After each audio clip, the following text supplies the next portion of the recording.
살롬. 하나님의 은혜와 평강이 당신의 삶에 가득하기를 기도합니다. 오늘 우리는 신앙의 여정에서 가장 근본적인 질문 앞에 서고자 합니다. 예수 그리스도를 따른다는 것은 과연 무엇을 의미할까요? 단순히 교회에 출석하고 좋은 말씀을 듣는 것을 넘어 내 삶을 온전히 뒤바꾸는 제자의 길은 어떤 것일까요? 오늘 이 은혜로운 나눔이 시작되기 전 잠시 여러분께 부탁드립니다.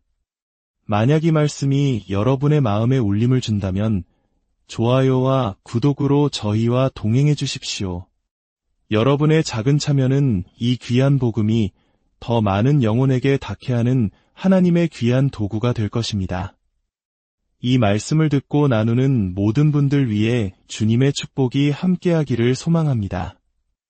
우리는 오늘 이 시간 이사야서 신세장의 말씀을 통해 우리를 위해 고난받으신 예수 그리스도의 모습을 깊이 묵상했습니다. 십자가 위에서 우리의 모든 죄를 대신 짊어지신 그 놀라운 대속의 죽음을 말입니다. 이제 저는 그 위대한 메시지의 어깨 위에 서서 여러분 각자에게 한 가지 질문을 던지고자 합니다. 당신은 지금 그 십자가와 어떤 관계를 맺고 서 있습니까? 이 자리에 함께 앉아 있는 것과 당신이 그리스도 안에 거하는 것은 전혀 다른 문제입니다. 예배당에 들어오기 위해 줄을 서는 것과 예수 그리스도의 뒤를 따르기 위해 인생의 줄을 서는 것 또한 완전히 다른 차원의 이야기입니다. 그래서 오늘 저는 좁은 문이 문지기가 되어 여러분을 그 문으로 들어오라 간절히 외치고 싶습니다. 예수 그리스도의 진정한 제자가 된다는 것이 무엇인지 그 의미를 명확하게 알려주는 성경 말씀 속으로 함께 들어가 보겠습니다. 우리는 단순히 교회에 등록된 교인이나 좋은 집회에 참석하는 청중이 되기 위해 부름받은 것이 아닙니다. 우리는 예수 그리스도의 제자가 되기 위해 부름받았습니다. 거듭난 모든 그리스도인은 바로 예수님의 제자입니다. 오늘 이 시간을 통해 아직 그리스도의 제자가 되지 못한 분이 계시다면 십자가 앞으로 나아와 주 예수 그리스도를 영접하시기를 간절히 촉구합니다. 그리고 이미 좁은 문으로 들어와 그 길을 걷고 있는 우리 모두에게는 믿음 안에서 더욱 굳건해지고 그리스도의 주되심 앞에 더욱 온전히 헌신하는 계기가 되기를 바랍니다. 이 자리에 있는 우리 중 그 누구도 그리스도께 너무 많이 헌신한 사람은 없습니다. 우리는 모두 주님을 따르겠다는 결단을 매일 새롭게 다져야 합니다. 오늘 우리가 함께 묵상할 말씀은 누가복음 14장입니다. 하나님의 말씀을 펴서 누가복음 14장으로 가주시길 바랍니다. 오늘 말씀의 주제는 제자도의 대가입니다. 다른 말로 표현하자면 당신의 모든 것을 요구할 것입니다. 라고 할 수 있겠습니다. 누가복음 14장 25절부터 제가 봉독하겠습니다. 이 말씀을 여러분의 눈과 마음에 깊이 새기며 우리 주 예수님께서 무엇을 말씀하시는지 온전히 집중해 주시길 바랍니다. 수많은 무리가 함께 갈새 예수께서 돌이키사 이르시되 마치 오늘 우리 모습과도 같습니다. 셀 수 없이 많은 사람들이 어쩌면 수백, 수천의 군중이 예수님을 따라가고 있었습니다. 그때 예수님께서 갑자기 걸음을 멈추고 돌아서서 그들을 향해 말씀하셨습니다. 물은 내게 오는 자가 자기 부모와 처자와 형제와 자매와 더욱이 자기 목숨까지 미워하지 아니하면 능히 내 제자가 되지 못하고 이 부르심을 시작하신 분이 조건을 정하십니다. 그리고 우리는 그 조건에 대해 협상할 수 없습니다. 27절입니다. 누구든지 자기 십자가를 지고 나를 따르지 않는 자도 능히 내 제자가 되지 못하리라. 그리고 주님은 두 가지 비유를 들어 설명하십니다. 너희 중에 누가 망대를 세우고자 할진대 자기의 가진 것이 준공하기까지에 족할는지 먼저 앉아 그 비용을 계산하지 아니하겠느냐. 그렇게 아니하여 그 기초만 쌓고 능히 이루지 못하면 보는 자가 다 비웃어 이르되 이 사람이 공사를 시작하고 능히 이루지 못하였다 하리라. 제가 아주 오래전 젊은 시절의 이야기입니다. 저는 대학에서 4년간 미식 축구 선수로 뛰었습니다. 텍사스 공과대학에서 전액 장학금을 받으며 운동을 했죠. 제가 장학금을 받았다는 소식에 저보다 더 기뻐한 사람은 바로 제 아버지셨습니다. 앞으로 4년간 아들의 학비 걱정을 덜었으니까요. 정말로 모든 것이 공짜였습니다. 등록금, 책값, 과외비, 기숙사비, 식비, 심지어 세탁비까지 모두 학교에서 지원해 주었습니다. 원정 경기를 위한 비행기표, 버스비도 모두 무료였습니다. 모든 것이 완벽하게 제공되었습니다. 그렇게 4년간 대학 생활과 관련된 모든 것은 단 1센트도 들지 않는 공짜였습니다. 하지만 동시에 그 4년은 저의 모든 것을 바쳐야 하는 시간이었습니다. 8월에 웨스트 텍사스는 섭씨 40도를 우습게 넘나드는 불볕더위가 기승을 부렸습니다. 새로 깐 인조 잔디구장은 뜨겁게 달궈진 프라이팬 같았고 훈련은 그 위에서 하루 2번씩 진행되었습니다. 경기장 한쪽 끝에서 반대편 골대를 바라보면 아지랑이 때문에 형체가 흐릿하게 보일 정도였습니다. 비시즌 체력 훈련은 상상을 초월했습니다. 코치들은 우리를 거에 죽일 듯이 몰아붙였습니다. 새벽 6시에 일어나 경기장 계단을 뛰어오르고 온갖 종류의 웨이트 트레이닝과 체조, 심지어 서로 몸싸움을 하고 밧줄을 오르는 훈련까지 그야말로 뼈를 깎는 시간이었습니다. 그 4년 중 가장 편했던 시간은 오히려 시즌 중 경기 기간이었을 정도입니다. 저는 제 모든 것을 미식축구에 쏟아부었습니다.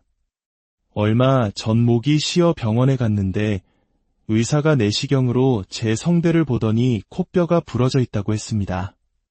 저는 한 번도 코가 부러진 적이 없다고 말했지만 의사는 제 코가 확실히 부러진 상태라고 했습니다. 그 말을 듣고 대학 시절 수많은 연습 경기들을 떠올렸습니다. 얼마나 세게 부딪혔는지 온몸이 마비되어 또 다른 충격을 느끼지 못했던 순간들이 수없이 많았습니다. 한 학기는 목발을 짚고 다녔고 부상이 너무 심해 며칠 동안 수업에 가지 못한 적도 있었습니다. 제 4년간의 교육은 분명 공짜였습니다. 하지만 그 대가는 저의 피와 수고, 땀과 눈물이었습니다. 제 안에 있는 모든 것을 희생하고 바쳐야 했습니다. 여러분, 그리스도인이 된다는 것이 바로 이와 같습니다. 오늘 본문에서 예수님이 말씀하시는 바가 바로 이것입니다. 예수님께서 십자가로 가셨을 때 하나님께서는 우리의 모든 죄를 그분께 옮기셨습니다. 흠없는 어린 양이신 예수님은 우리 죄를 대신 짊어지시고 아버지 하나님은 그 아들을 십자가 위에서 찢으셨습니다. 예수님은 피를 흘려 우리 죄를 위한 속죄 제물이 되셨고 마지막 순간에 다 이루었다. 즉 테텔레스타이라고 외치셨습니다. 우리의 모든 죄의 빚을 남김없이 다 갚으셨다는 뜻입니다. 우리의 영원한 구원을 위해 우리가 십자가 앞에 가져가 보탤 수 있는 것은 단돈 10원도 없습니다. 구원은 전적인 은혜의 선물입니다. 하지만 우리는 그 값없는 선물을 받는 조건을 이해해야 합니다. 만약 당신이 그 선물을 받기 원한다면 당신에게 요구되는 대가가 있습니다. 그것은 바로 당신 존재의 전부를 주 예수 그리스도께 온전히 헌신하는 것입니다. 이 자리에 계신 분들 중에는 자신이 구원받았다고 생각하지만 사실은 그렇지 않은 분들도 있을 수 있습니다. 그저 예배당 복도를 걸었고 손을 들었고 등록카드에 서명했고 성경 공부나 집회에 참석했을 뿐 하나님과 진정으로 대면하여 인생의 기로에서 자신의 전부를 예수 그리스도께 드리기로 결단한 적이 없는 분들 말입니다. 오직 그 완전한 헌신이 있을 때 우리는 비로소 값없는 선물을 받을 자격이 생깁니다. 아직 예수 그리스도의 진정한 제자가 되지 못하신 분들을 위해 주님께서 천국에 들어가는 길에 대해 어떻게 말씀하시는지 보여드리고자 합니다. 또한 이미 좁은 문을 통과하여 그 길을 걷고 있는 우리 모두에게는 우리의 부르심에 합당하게 행하기 위해 그리스도에 대한 헌신을 더욱 깊게 해야 함을 깨닫게 되기를 바랍니다. 26절과 27절에서 그리스도께서 말씀하시는 이 조건들은 협상이 불가능합니다. 절대적이고 확고하며 불변합니다. 우리 모두에게 동일하게 적용됩니다. 예수님은 결코 군중을 유도하거나 회유하여 당신을 따르게 하려고 하지 않으셨습니다. 결코 메시지를 달콤하게 포장하거나 어려운 부분을 작은 글씨로 숨겨두지 않으셨습니다. 당신을 따르는 대가를 깎아주지도 않으셨습니다. 오늘 우리 모두는 자신의 영혼을 깊이 성찰해야 합니다. 과연 26절과 27절의 말씀이 나의 삶에 실제로 이루어지고 있는가? 25절을 보면 수많은 무리가 예수님과 함께 가고 있었다고 말합니다. 거대한 군중이었습니다. 우리는 한 가지를 알아야 합니다. 군중의 일부가 되는 것은 쉽습니다. 줄을 서는 것은 쉽습니다. 사실 군중이 클수록 그 안에 섞여 눈에 띄지 않고 분위기에 휩쓸려 가기는 더 쉽습니다. 자신의 삶을 걸고 예수 그리스도께 개인적인 헌신을 하지 않은 채 그저 파도에 몸을 맡기듯 따라가기 쉽다는 말입니다. 우리 주님은 이런 군중 심리를 꿰뚫어 보셨습니다. 사람들은 사람이 모이는 곳에 가고 싶어하고 무리가 클수록 더 많은 사람이 그 무리에 속하고 싶어합니다. 하지만 우리 주님은 속지 않으셨습니다. 그분은 사역의 성공을 군중의 크기로 측정하지 않으셨기 때문입니다. 이제 주님은 걸음을 멈추시고 제자들에게는 충격적이었을 행동을 하십니다. 25절에 예수께서 돌이키사라고 기록되어 있습니다. 그분은 멈춰서서 군중과 마주 보셨습니다. 주님은 그 군중이 뒤섞인 무리라는 것을 알고 계셨습니다. 심지어 12명의 제자들 안에도 가룟 유다라는 거듭나지 않은 자가 섞여 있었습니다. 이처럼 거대한 군중 속에는 헌신된 자들뿐만 아니라 단순한 호기심으로 따라온 자들, 그저 분위기에 휩쓸려온 자들이 있다는 것을 주님은 아셨습니다. 그래서 주님은 멈춰서서 그들을 채로 거르듯 하셨습니다. 주기적으로 주님은 이렇게 말씀하셨습니다. 군중이 너무 커지고 있다. 시류에 편승하기가 너무 쉬워지고 있다. 나를 따르는 이 운동에 휩쓸리기가 너무 쉬워졌다. 그리고 주님은 말씀을 통해 각 개인에게 다가가셨고 그들의 영혼 전체를 건 헌신을 요구하셨습니다. 오늘 본문의 핵심 단어는 바로 제자입니다. 26절의 마지막 단어, 27절의 마지막 단어, 그리고 33절에서도 발견되는 단어입니다. 참석자가 아닌 제자. 우리 주님께서 갈망하시고 죽음으로 사신 이들은 오직 예수 그리스도의 제자들 뿐이었습니다. 주님의 피는 단 한 방울도 제자들을 넘어서 흘려지지 않았습니다. 그렇다면 제자란 무엇일까요? 이는 배우는 자를 의미하는 헬라어입니다. 주 예수 그리스도의 발치에 앉아 그분께 가르침을 받고 그분의 추종자가 된 사람을 말합니다. 진정한 제자는 곧 진정한 신자입니다. 초기 교회에서 그리스도인이라는 말은 사도행전 후반부에 가서야 조롱의 의미로 사용되었습니다. 그 이전까지 그들은 제자라고 불렸습니다. 이제 주님은 제자가 되는 조건이 무엇인지 말씀하십니다. 그분의 말씀은 군중에게 충격 그 자체였습니다. 오늘 우리 역시 주님을 따르는 한 걸음을 내딛기 위해 주님께서 제시하신 조건들이 무엇인지 다시 한번 상기하며 영적인 충격을 받아야 합니다. 구원은 그분이 갈보리 십자가에서 홀로 값을 치르고 우리에게 값없이 주시는 선물입니다. 하지만 그 선물을 받기 위해 우리는 우리의 삶을 그분께 온전히, 철저히, 그리고 급진적으로 굴복하고 내어드리는 자리에 나아가야 합니다. 그렇지 않으면 주님의 말씀대로 능히 내 제자가 되지 못하리라는 것입니다. 먼저 26절을 통해 최고의 헌신에 대해 살펴보겠습니다.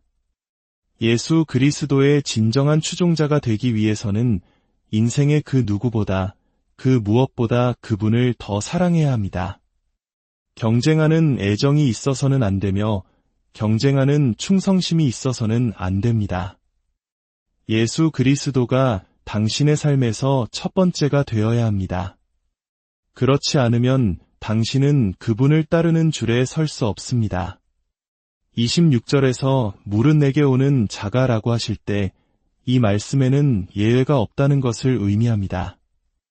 여기서 내게 온다는 것은 구원받는 믿음을 의미하며 이는 필연적으로 27절에 나를 따른다는 삶으로 이어집니다. 칭의와 성화의 필연적인 연결입니다. 참된 구원의 믿음은 그리스도를 따르는 평생의 헌신으로 나타납니다. 주님은 말씀하십니다. 자기 부모와 처자와 형제와 자매와 더욱이 자기 목숨까지 미워하지 아니하면, 여기서 미워하다라는 단어는 우리를 놀라게 합니다. 너무나 거칠고 공격적이며 광신적으로 들립니다. 그러나 이 말씀은 우리를 위해 십자가에서 죽으신 분의 입에서 나온 진리이기에 참됩니다. 성경의 다른 곳에서는 부모를 공경하라 명하고 심지어 원수까지 사랑하라고 말씀합니다. 그런데 어떻게 가족을 미워하라고 하실 수 있을까요? 이것은 히브리적인 수사법, 즉 과장법입니다. 사랑과 미움을 나란히 놓음으로써 우리가 세상에서 가장 사랑하는 사람들보다, 세상에서 가장 사랑하는 것들보다 예수님을 훨씬 더 많이 사랑해야 한다는 점을 강조하는 표현입니다. 예수님을 향한 우리의 사랑이 너무나 커서 다른 모든 사랑이 마치 미움처럼 보일 정도가 되어야 한다는 뜻입니다. 마태복음 10장 37절에서 예수님은 이 말씀을 직접 해석해 주십니다. 아버지나 어머니를 나보다 더 사랑하는 자는 내게 합당하지 아니하고 아들이나 딸을 나보다 더 사랑하는 자도 내게 합당하지 아니하며 문제의 핵심은 당신이 누구를 가장 사랑하느냐입니다. 예수 그리스도를 사랑하는 것은 단순히 감정의 문제가 아닙니다. 그것은 우리의 지성, 감정, 그리고 의지, 즉 우리의 전인격적인 헌신을 요구합니다. 사랑은 맹목적인 신비 체험 속에서 일어나지 않습니다. 하나님의 말씀 속에 계시된 그리스도에 대한 바른 교리와 신학으로 우리의 지성이 채워질 때 시작됩니다. 그분을 알아갈수록 십자가에서 보여주신 그분의 무한한 거룩하심과 비할 데 없는 사랑을 깨달을수록 우리의 마음은 그분께 이끌리고 뜨거운 열정으로 채워집니다. 그리고 마침내 우리의 의지가 움직입니다. 예수님은 너희가 나를 사랑하면 내 계명을 지키리라고 말씀하셨습니다. 만약 당신이 그리스도를 사랑한다고 말하면서 그분의 말씀에 순종하지 않는다면 그것은 공허한 종교적 언어에 불과합니다. 진정으로 예수님을 사랑한다면 당신의 삶을 그분께 맡기고 헌신하고 의탁하는 의지의 결단이 반드시 따릅니다.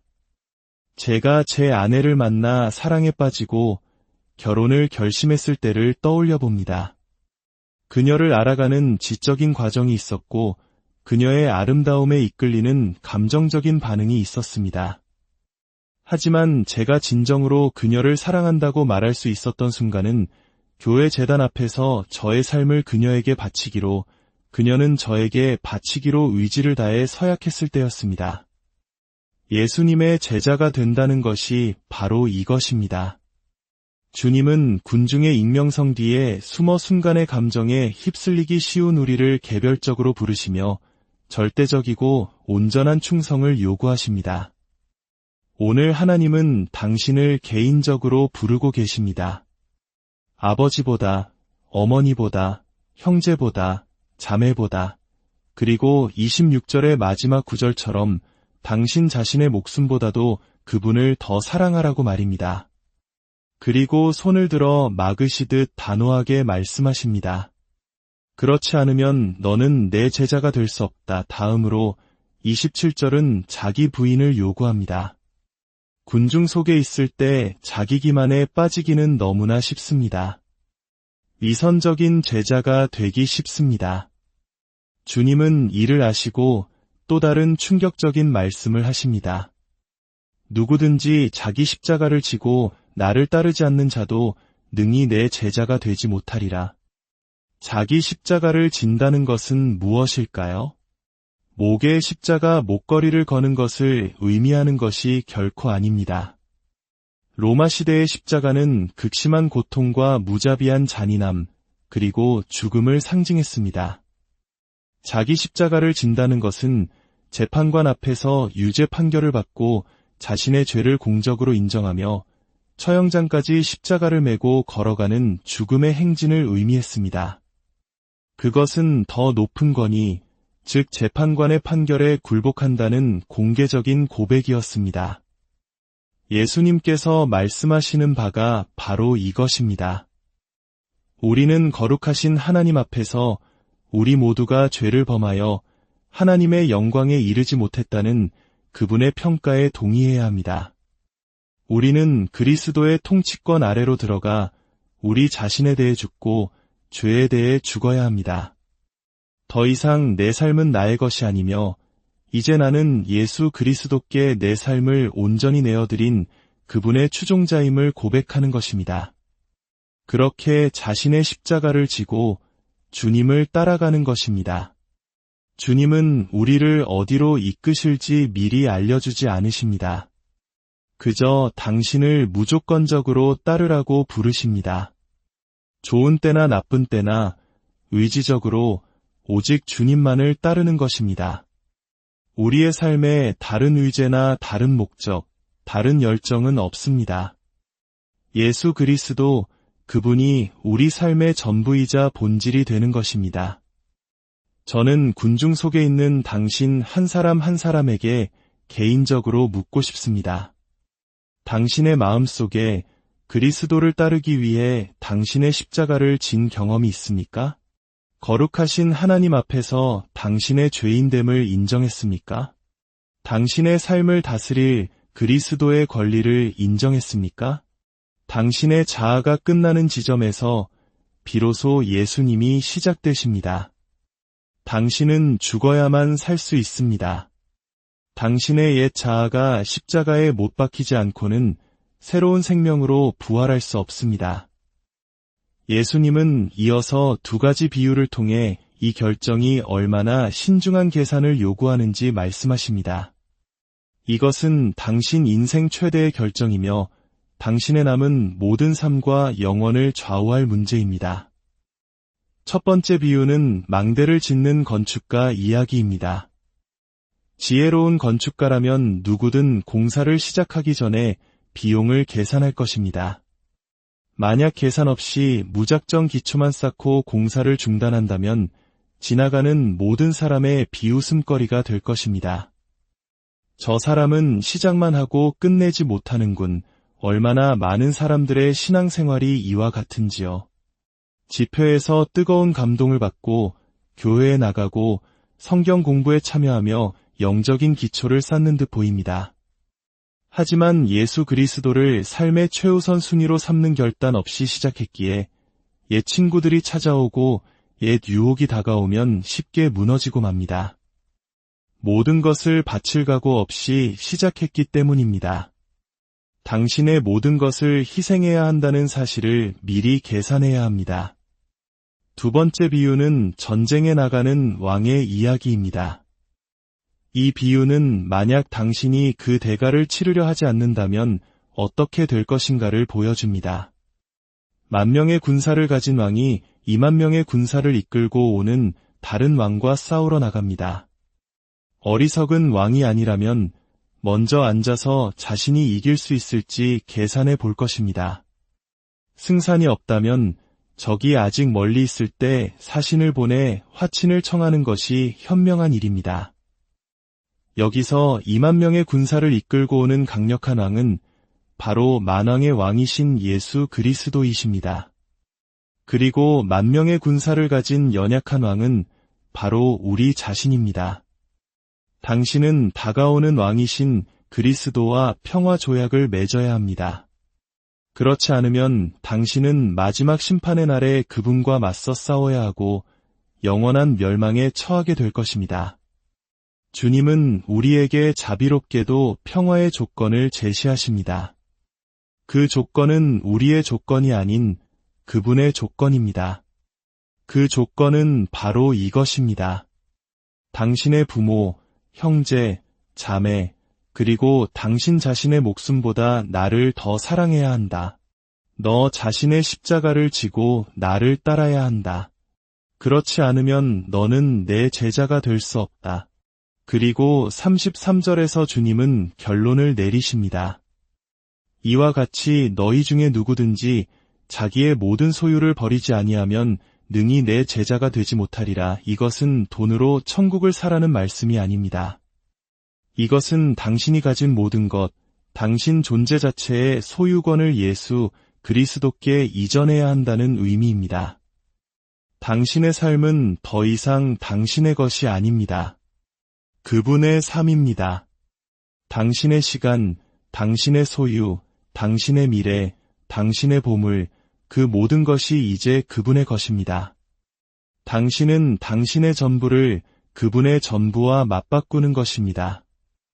마지막으로 주님은 맛을 잃은 소금의 비유를 통해 우리에게 엄중한 자기 성찰을 요구하십니다. 소금은 좋은 것이지만 만일 그 맛을 잃으면 땅에도 거름에도 쓸데없어 내버려진다고 하십니다. 겉모습은 소금이지만 소금의 역할을 하지 못하는 가짜 소금처럼 겉모습은 그리스도인이지만 제자의 대가를 치르지 않는 사람은 아무 쓸모가 없다는 것입니다. 그리고 주님은 말씀하십니다. 들을 귀 있는 자는 들을지어다. 하나님은 오늘 이 시간 아들이신 예수 그리스도를 통해 우리 각자에게 말씀하셨습니다. 당신이 이 자리에 있는 것은 우연이 아닙니다. 이사야 신세장에 고난받는 구원자의 이야기를 듣고 제자도의 대가에 대한 도전을 받는 것은 당신을 향한 하나님의 선하심과 자비하심입니다. 구원은 다른 어떤 이름으로도 얻을 수 없습니다. 예수님은 길이요, 진리요, 생명이십니다. 그분은 오늘 당신을 부르고 계십니다. 수고하고 무거운 짐진 자들아, 다 내게로 오라. 내가 너희를 쉬게 하리라. 주님과 함께 멍에를 매는 것은 죄의 무거운 짐을 벗고 그분의 가볍고 쉬운 멍에를 매는 것입니다. 하지만 그것은 당신 삶의 전적인 헌신을 요구합니다. 오늘 당신의 마음을 깊이 살피십시오. 나는 내 삶을 십자가에서 죽으신 왕 예수의 주권 아래 온전히 내어드렸는가? 천국의 문은 활짝 열려 있습니다. 좁은 문이 열려 있습니다. 당신이 믿음의 발걸음을 내디뎌 그 문으로 들어와 당신의 삶을 그분께 헌신한다면 주님은 당신을 결코 내쫓지 않으실 것입니다. 그러나 장난으로 오지는 마십시오. 그리스도께 온전히 항복해야 합니다. 어느 제자의 고백으로 이 말씀을 마치겠습니다. 주사위는 던져졌다. 나는 선을 넘었다. 결정은 내려졌다. 나는 예수 그리스도의 제자이다. 나는 더 이상 뒤를 돌아보거나 쉬거나 속도를 늦추거나 물러서거나 가만히 있지 않을 것이다. 나에게는 이제 탁월함도 번영도 지위도 명예도 칭찬도 인기도 필요 없다. 나는 이제 믿음으로 살고 인내로 사랑하며 기도로 들어올리고 능력으로 일한다. 나의 목표는 천국이며 나의 길은 좁고 나의 길은 거칠다. 동반자는 적지만 나의 안내자는 신실하며 나의 사명은 분명하다. 나는 타협하거나 유혹에 넘어가거나 돌아설 수 없다. 나는 희생 앞에서 움츠러들지 않을 것이며 역경 앞에서 주저하지 않을 것이다. 나는 주님이 다시 오실 때까지 가야 하고 쓰러질 때까지 주어야 하며 모든 이가 알 때까지 전해야 하고 그분이 오실 때까지 일해야 한다. 그분이 자기 백성을 데리러 오실 때 그분은 나를 알아보는데 아무 어려움이 없으실 것이다. 나의 깃발은 높이 날리고 있으며 모든 이가 볼 수 있도록 선명하기 때문이다. 당신은 예수 그리스도의 제자입니까? 그것은 당신의 모든 것을 요구할 것입니다. 함께 기도하겠습니다. 아버지 하나님, 있는 그대로를 정직하게 말씀하시는 구원자를 주시니 감사합니다. 우리의 구원을 친히 이루시고 십자가에서 모든 값을 치르신 주님께 감사합니다. 우리의 모든 죄를 멀리 옮기시고 당신의 진노를 잠재우시며 우리를 당신과 화목하게 하신 구원자를 찬양합니다. 우리를 부르시고 초청하시는 주님, 천국의 문을 활짝 여시고 우리가 당신의 나라에 참된 제자가 되게 하시니 감사합니다. 아버지, 우리가 바로 10,000명의 군사를 가진 연약한 왕임을 고백합니다. 다가오시는 위대한 왕이신 주님과 평화의 조약을 맺지 않는 어리석음을 범치 않게 하옵소서. 주님, 우리가 기꺼이 그 십자가를 지고 예수 그리스도를 따르는 긴 행렬에 들어서게 하옵소서. 오직 그리스도만을 갈망하며 그분과 바른 관계를 맺기 원합니다. 이 시간 어둠에서 빛으로, 불신에서 참된 믿음으로, 무리에서 참된 제자로 선을 넘어오는 영혼들이 있게 하여 주시옵소서. 당신의 진리의 말씀으로 우리 삶에 개입하여 주시니 감사합니다. 우리 주 예수